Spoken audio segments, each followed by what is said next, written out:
세상에는 법칙이 있습니다.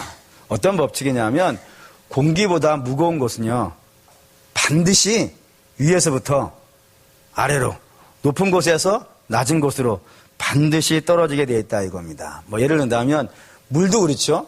물이 이렇게 흘러가다가요 어디로 다 내려오는 거예요. 낮은 데로 다 떨어져요.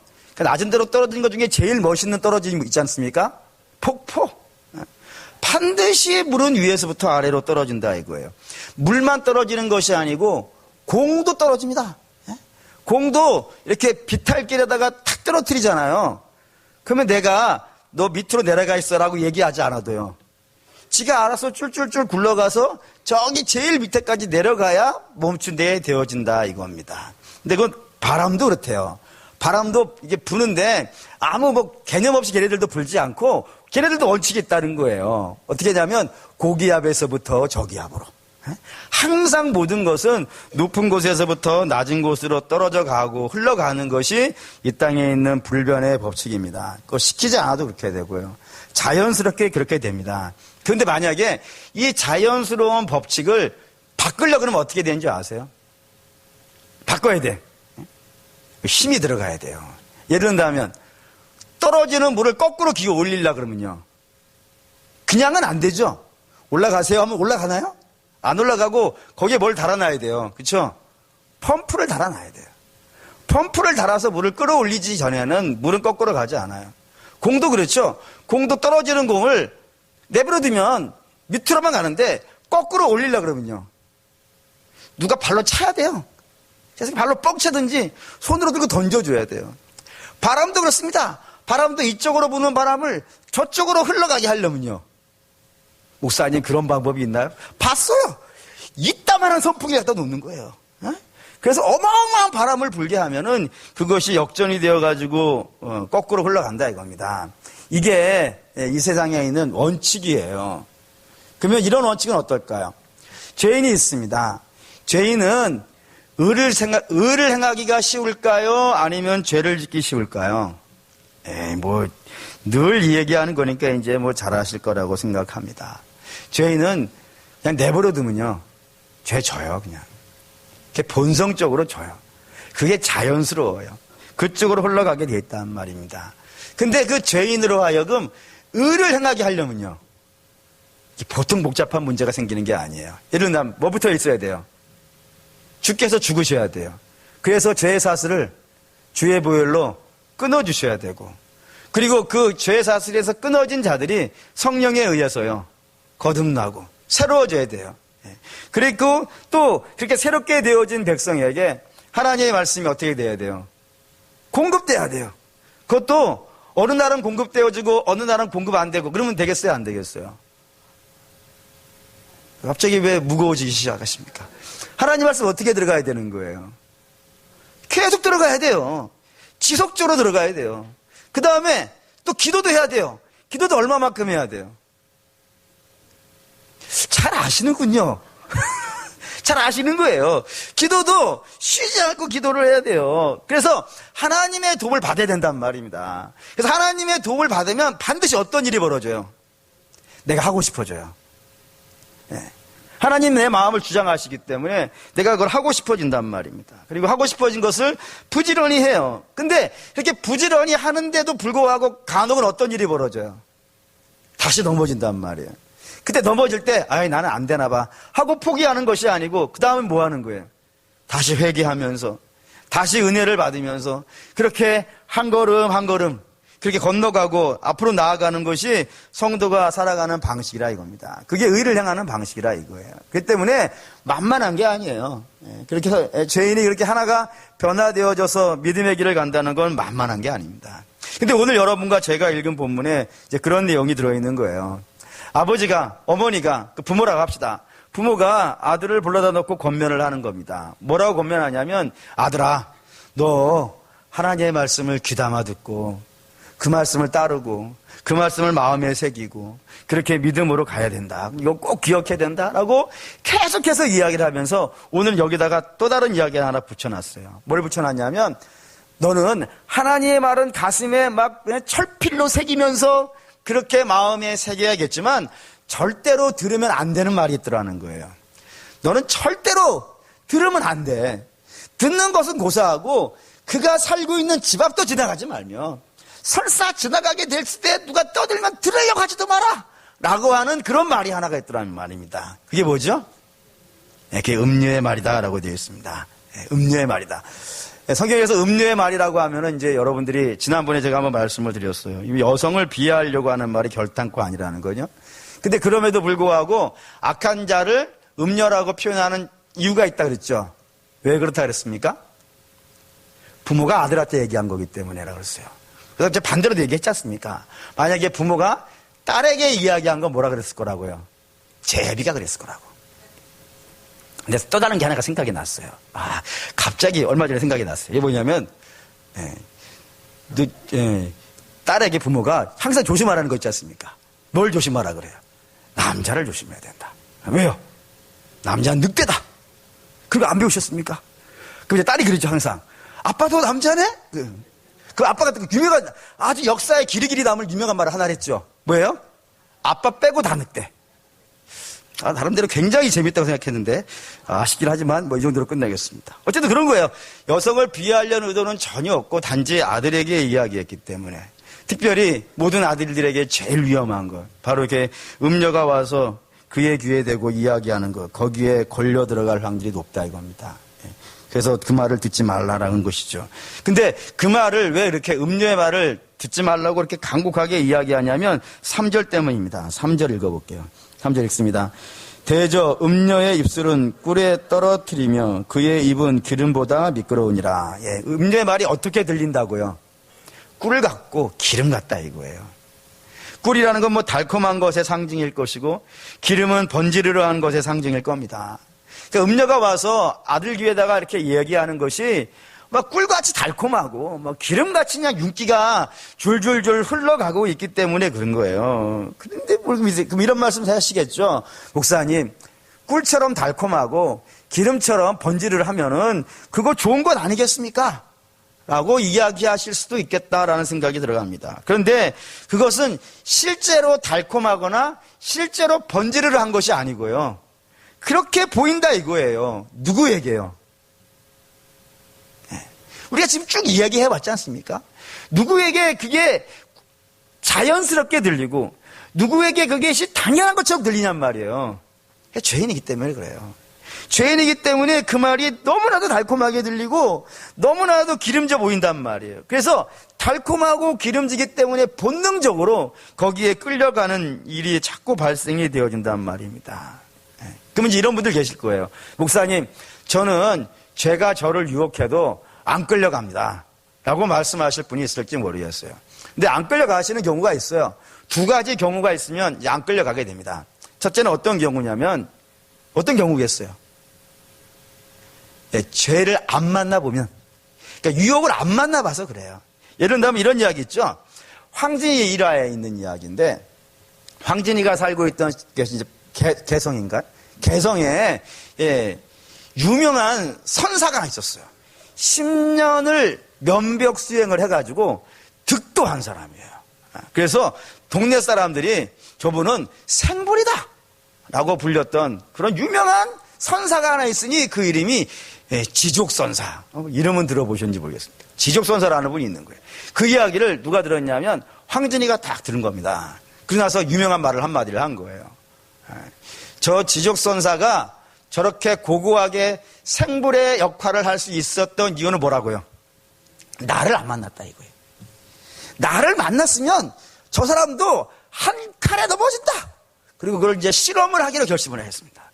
그리고 비가 주룩주룩 내리는 어두운 밤에 나머지는 알아서 생각하십시오. 그 10년 내공이 한순간에 무너져 버리는 거예요. 여러분, 이게 지족선사만의 이야기라고 생각하십니까? 우리 이야기에 사실은 우리요, 죄나 악이 마음 잡고 우리를 공격해 온다 그러면요, 배겨나가기 힘들걸요. 만만치 않습니다. 안 만났으니까, 그 유혹을 안 만났으니까. 이렇게 까놓고 이야기해 봤을 때 여러분의 자녀가 며칠째 애기인데 분유도 먹지 못하고 이렇게 막 그러고 있다 그러면 수포 안 들어갈 자신 있으십니까? 누구도 그런 유혹이 오면은 나는 다릅니다라고 말하기 참 어려운 순간들이 우리는 참 많이 만난단 말이에요. 또 뿐만 아니라 우리가 죄를 안 짓는 중요한 것 중에 하나는 뭐냐면은 가장 중요한 거예요. 하나님이 보호하시기 때문입니다. 저는 여러분에게 한번 말씀드린 적이 있는 것 같아요. 한강다리 서봤다고. 그래서 한강다리에 서보신 분들의 이야기를 참 많이 알고 있어요. 그분들이 이제 한강에 들어가려고 마음 결심하고 쓴 것 아니겠어요? 근데 그런 분들이 한강에 안 들어간다는 거예요. 안 들어가는 경우가 세 가지 경우가 있으면 안 들어간다는 거예요. 공통점이에요, 그게. 쭉 읽어보니까. 세 가지 경우가 그에게 나타나면은 한강다리에서 들어가려고 서도 안 들어간다는 거예요. 첫째, 뭘 것 같으세요? 첫째, 무서워서 안 들어간다는 거예요. 놀랍지 않아요? 분명히 죽으러 간 거 아니겠어요? 근데 그 순간에, 추우면 어떡하지? 물에 빠지면 죽을 거야. 물에 빠지면 힘들겠지? 이런 생각이 들어간다는 것이요. 그게 놀라운 일이에요. 두 번째. 들어가려고 갔는데 안 들어가는 두 번째 이유는 뭐냐면, 그 순간에 가족의 생각이 나더라는 거예요. 아빠 힘내세요. 우리가 있잖아요. 그 소리가 거기 한강다리에 들릴 리가 없지 않습니까? 근데 그 소리가 들려오더라는 거예요. 또 뿐만 아니라 그 사랑하는 아내가 자신을 위해서 된장찌개를 끓이는 것이 보인다는 거예요. 그럼 사랑하는 여신도 여러분, 오늘 밤은 된장찌개입니다. 그걸 자주 보게 돼요. 그게 끓이는 것이 기억이 나더라는 거예요. 그런 게, 그리고 또 자기를 위해 지금까지 평생 수고해 오신 부모님의 거친 손들이 생각이 난다는 거예요. 여러분, 그런 게 생각이 나는데 어떻게 물속에 들어갈 수 있겠어요? 못 들어가는 거지. 근데 그 순간에, 그 절박한 그 순간에 그게 떠오른다는 것은요, 이건 자기 능력이 아닌 거예요. 세 번째는 그 순간에 하나님이 역사하시더라는 거예요. 하나님이 그 마음을 주장하시고 그의 생각을 지배하시고 그를 붙잡아내시고. 그래서 예전에 제가 청년 사역을 하고 있을 때 영화를 하나를 찍었었는데 한번 예전에 구성전 때 보여드린 적이 있는 것 같아요. 그게 뭐냐면 자살하려고 했던 사람들의 이야기인데 거기에 아파트에서 뛰어내리려는 사람의 손을 탁 잡아주는 주님, 팔목에 칼을 그으려고 했던 자매의 손을 확 잡아주시는 주님, 그런 주님의 잡아주심이 있기 때문에 그 순간이 넘어가는 것이지 우리의 힘이 아니더라는 거예요. 그러니 우리가 결코 죽지 않고 결코 죄에 빠지지 않고 이렇게 하루하루 건너갈 수 있었던 것은 우리의 눈에는 보이지 않을지는 모르겠지만 하나님의 강력한 역사가 그에게 나타나고 있기 때문에 그렇다 이겁니다. 예를 들어보죠. 성경에도 이런 얘기가 많이 나오니까.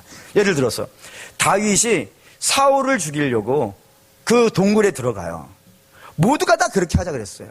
근데 당연히 자기도 그게 자기 인생에서 제일 편한 길이라는 것 알았고, 그리고 그걸 실행해 하려고 그 동굴 안에 들어갔다 이거예요. 그런데도 불구하고 못한 이유를 성경에 쓰고 있다 이겁니다. 왜죠? 하나님이 싫어한다 이거예요. 그게 그 순간의 생각이 나는 거예요. 그게 자기가 떠올리고 싶어서 떠올린 것이 아니고, 자기가 떠올리고 싶었으면 거기 들어가기나 했겠어요. 자기는 죽이려고 들어간 거예요. 근데 하나님이 그가 범죄하지 않게 하시려고 그의 마음에요, 떠오르게 하시는 거예요. 그게 주님의 역사란 말입니다. 또 다른 예를 들어볼까요? 이 땅에 살았던 사람 중에서 가족에게 가장 큰 상처를 받은 사람이 있다면 10명 있겠죠? 그 중에 가장 대표적인 사람을 하나를 들려고 하면 누구를 들면 딱 맞을까요? 요셉이죠. 요셉일 거예요. 그는 어머니도 일찍 돌아가셨고, 자기 동생 낳다가 돌아가셨고, 아버지도 그걸 채색 옷을 입히시다가 나중에 꿈 얘기하고 그러니까 너 그런 쓸데없는 얘기하지 말라고 내쳤고, 또 뿐만 아니라 가장 결정적인 것은요, 형제들이 팔아버렸지 않습니까? 그 안에 맺힌 한이 얼마나 많겠어요. 그것도 좋은 곳에 간 것이 아니고 애굽에 가서 종살이하고 있었으니까 그의 삶에 구석구석 온몸에 그 아픔과 상처라는 것은 이루 말할 수 없이 컸지 않겠어요. 그게 얼마나 컸는지를 알 수 있는 게 그의 맏아들의 이름이에요. 맏아들의 이름이 뭐죠? 요셉의 맏아들. 맏아들이 하죠. 첫아들 므낫세. 처음 들어보는 듯한 표정을 지어주셔서 되게 감사합니다. 므낫세인데 므낫세의 이름의 뜻이 뭐죠? 내 과거를 잊었다 이거예요. 그런 말을 할 정도면은, 아들의 이름을 그걸로 지을 정도면은 그동안에 자기한테 얼마나 맺힌 게 많겠어요. 근데 그 맺힌 거를 풀을 수 있는 기회가 온 거예요. 언제요? 내가 총리가 되어져 있고 내 앞에 양식을 구하러 오기 위해서 10명의 형제가 납작 엎드려 있는 거예요. 이때 얼마든지 그 분풀이를 할 수 있는 거 아니겠습니까? 그 분풀이를 한다고 누가 뭐라 그럴 수 있겠으며, 누가 거기다가 당신 잘못하고 있는 거 이야기할 수 있겠어요. 근데 그 순간에 이 요셉이 칼을 휘두른 것이 아니고 뭐라 그래요? 형제 여러분, 나를 여기에 팔았다 해서 근심하지 마십시오. 당신들이 나를 여기에 보낸 것처럼 되어 있긴 있지만 나를 여기 보낸 것은요, 하나님이시고, 하나님 왜 보내신 거예요? 이스라엘을 구원하시려고 하는 놀라운 계획이 있었다 이거예요. 그거를 어떻게 하는 거예요, 그거를? 네? 요셉이 정말로 점친 거예요? 아니면 요셉이 뭐 열심히 공부한 거예요? 아니잖아요. 그의 가슴에는 그냥 맺힌 한을 풀자고 그냥 이를 바득바득 깔고 와신 상담했을 거예요. 곰의 쓸개를 빠르면서 말이죠. 네? 곰의 쓸개를 빠르면서 기왓장 위에 누워가지고 내가 언젠간 갚으리라 막 이런 피 맺힌 상이 있었을 텐데, 그런 피 맺힌 이야기가 있던 그 순간에 하나님께서요, 당신의 계획을 알려주신 건 아니겠어요? 하나님이 간섭해 주지 않았다면 요셉 분명히 칼부림했을 거예요. 뭐 요셉 뭐 저나 여러분이나 뭐가 다르겠어요. 똑같은 죄인일 텐데, 똑같은 그런 모습이 됐을 텐데 하나님께서 그를 붙잡아 주셨기 때문에 그 무시무시한 유혹의 순간을 건너간 거예요. 그런 거로 본다 그러면은 우리가 죄짓지 않은 것은 정말 하나님께서 우리의 마음에 여러 가지를 막 떠올리게 하시고, 그것을 안 되면 하나님 강제로 붙잡으셔서 우리가 그쪽으로 안 갔기 때문에, 못 갔기 때문에 죄를 안 지은 것이지, 우리도 본성적으로요, 그 죄의 유혹에 예외가 되지 않는 사람이라는 겁니다. 그게 우리의 모습인 거예요. 그게 우리의 모습이고, 그럼 음료는 도대체 누굴까요? 우리 같은 죄인을 자꾸 엉뚱한 것으로 끌고 가려고 하는 음료의 정체를 알아야 우리가 거기에 유혹에 넘어가지 않지 않겠습니까? 그 음료는 누굴까요? 무엇을 이야기하려고 음료를 갖고 왔을까요? 이거 보시죠. 요한계시록 17장입니다. 사도 요한이 그냥 음료의 정체를 하나님 말씀으로 받아서 우리에게 분명히 알려주고 있습니다. 요한계시록 17장 1절에서부터 5절까지, 17장 1절에서 5절 같이 읽겠습니다. 또 7 대접을 가진 7 천사 중 하나가 와서 내게 말하여 이르되, 이리로 오라. 많은 무리에 앉은 큰 음녀가 받을 심판을 내게 보이리라. 땅의 임금들도 그와 더불어 음행하였고 땅에 사는 자들도 그 음행의 포도주에 취하였다 하고, 그 성령으로 나를 데리고 광야로 가니라. 내가 보니 여자가 붉은빛 짐승을 탔는데 그 짐승의 몸에 하나님을 모독하는 이름들이 가득하고 7 머리와 10 뿔이 있으며, 그 여자는 자줏빛 있고 금과 보석과 진주로 꾸미고 손에 금잔을 가졌는데 가증한 물건과 그의 음행에 더러운 것들이 가득하더라. 그의 이마에 이름이 기록되었으니 비밀이라. 큰 바벨론이라. 땅의 음녀들과 가증한 것들의 어미라 하였더라. 여기에 큰 음녀의 정체를 뭐라고 써놨죠? 큰 바벨론이라. 큰 바벨론이라. 세상을 지칭하는 표현입니다. 세상을 지칭하는 표현이에요. 그러니까 세상이 성도들을 어떻게 하려고 한다고요? 늘 유혹하려고 한다고요. 끊임없이 유혹하려고 한다고요. 근데 그 유혹이 너무나도 강력하고 우리에게 힘이 있게 미치는 건 뭐 때문인 거예요? 우리가 거기에 익숙하기 때문에 그렇습니다. 우리의 출신이 거기이기 때문에 굉장히 그 맛을 잘 알죠. 예를 든다면 권세의 맛을 알죠. 우리는 재물의 맛도 알고 세상 재미의 맛도 알아요. 근데 그 맛은 잘 아는데 반대로 뒤집어서요, 우리 사실 은혜의 맛은요 좀 약하지 않습니까? 은혜의 맛은 좀 우리가 아주 그냥 그 진수를 알아야 될 텐데, 사실은 은혜를 맛본 경험보다는 세상을 맛본 경험이 우리가 더 많아요. 그래가지고 이 세상의 가치, 당장 여기 요한계시록 17장에도 이런 거 막 써놨잖아요. 금, 보석, 진주 이런 맛을 안단 말이에요. 근데 보혈의 맛이라든가 하나님의 말씀의 맛이라든가 성령 충만하게 임한 그 기쁨과 뇌 속에서부터 생수가 쏟아져 나오는 그런 맛에 대해서는 되게 많은 성도들이 약점을 갖고 있단 말입니다. 그래서 그 약점 때문에 다 끌려가는 거예요.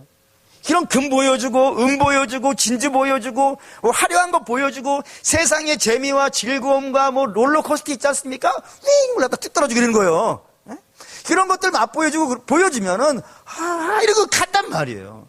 그렇게 쓸려가게 되어 있다고. 그래서 얼마나 많이 쓸려가냐면 성경에 이렇게도 되어져 있어요. 뭐 땅의 임금들과 땅에 사는 모든 자들, 땅의 임금들과 땅에 사는 모든 자들이면 누가 들어가는 거예요? 다 들어가는 거예요, 다. 임금은 리더잖아요. 그리고 그를 따르는 백성이면 임금과 백성, 지도자와 따르는 사람 다 들어가는 거예요. 누구도 예외가 되지 않고 여기에 다 휩쓸려갈 수밖에 없는 그런 모습을 가지고 있다 이겁니다. 근데 문제는 이렇게 우리가 익숙한, 우리가 예수 믿기 전에 우리가 알고 있었던 그 세상의 재미와 맛에 그게 유혹에 끌려서 훅 넘어가면은 어떻게 될 것 같으세요?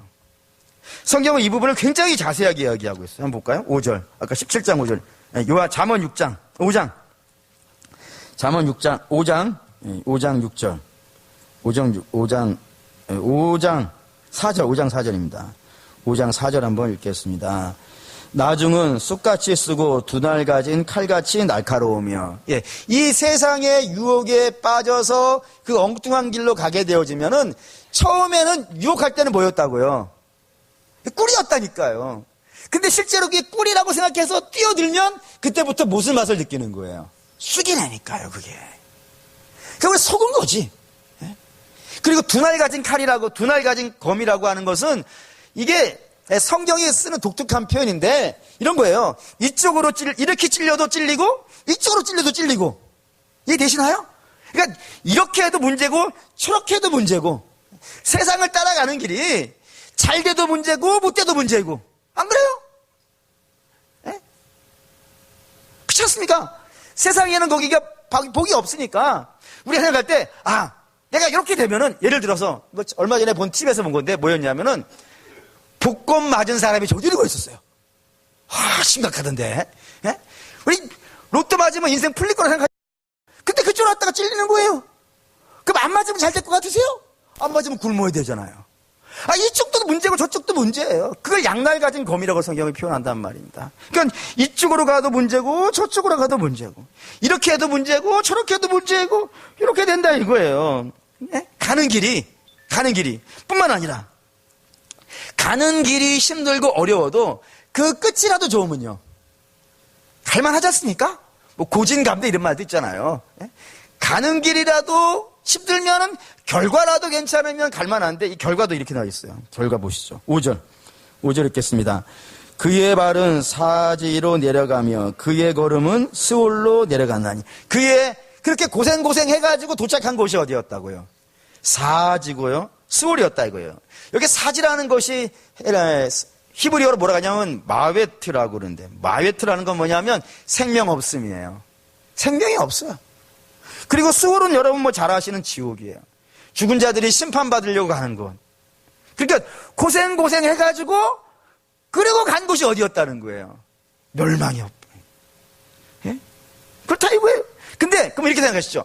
가는 길이 고생이기도 하고 끝이 멸망이기라도 하더라도 그 가는 길에 명분이라도 있으면, 그거 갈만했네 라고 하는 명분이라도 있으면 그래도 그나마 좀 낫잖아요. 물론 아니긴 아니지만 명분이라도 있으면 그나마 폼이라도 있을 텐데. 이 9절입니다. 9절 읽겠습니다. 두렵건대 내 존영이 남에게 잃어버리게 되며 내 수완이 잔인한 자에게 빼앗기게 되리라. 여기 이제 제가 관심 갖고 본 것이 이제 존영이라는 단어예요. 존영이라는 단어를 히브리어로 호드 이렇게 쓰는데 그 뜻이 뭐냐면 존귀함이에요.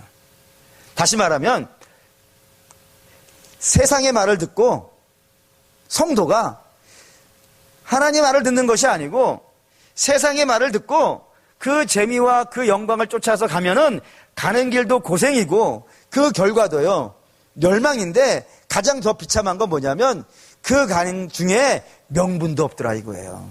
존귀함이 없어진다 이거예요. 존귀함이 사라진다 이거예요. 그렇지 않겠습니까? 한번 생각해 보세요.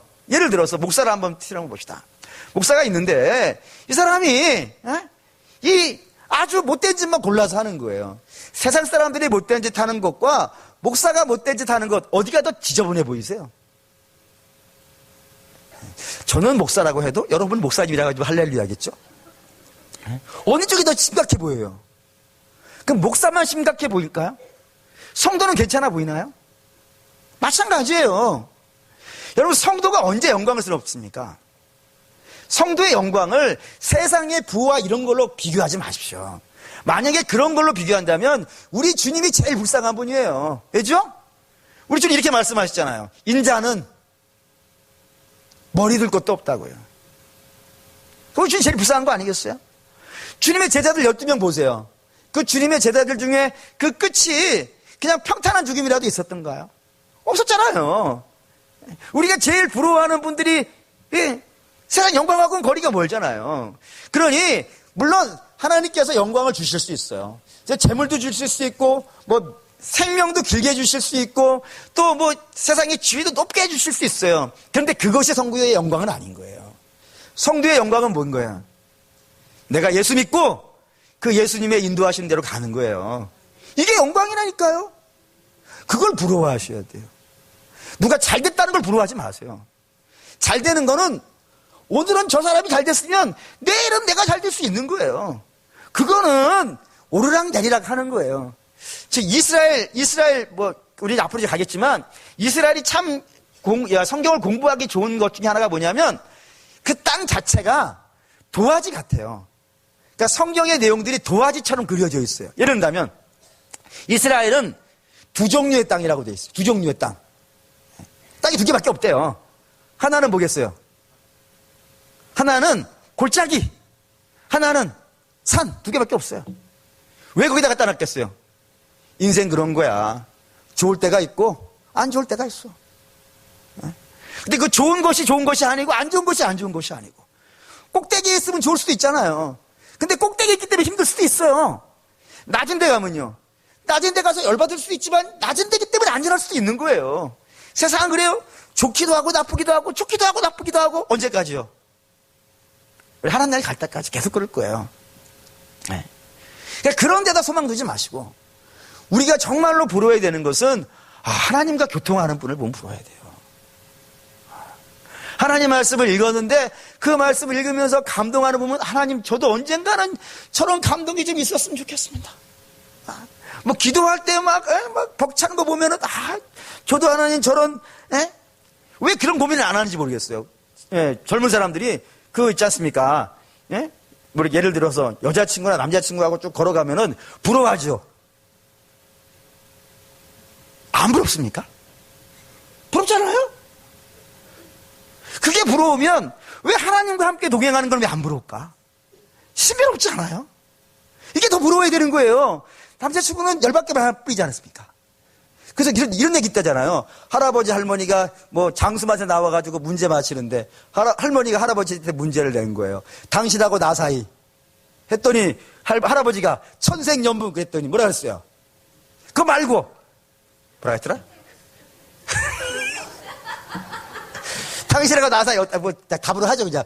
당신하고 나 사이 평생 왼수. 부부도 그런 거예요. 아무리 뭐 연애할 때 물고 빨고 뭐 이거 봐 당신밖에 없어.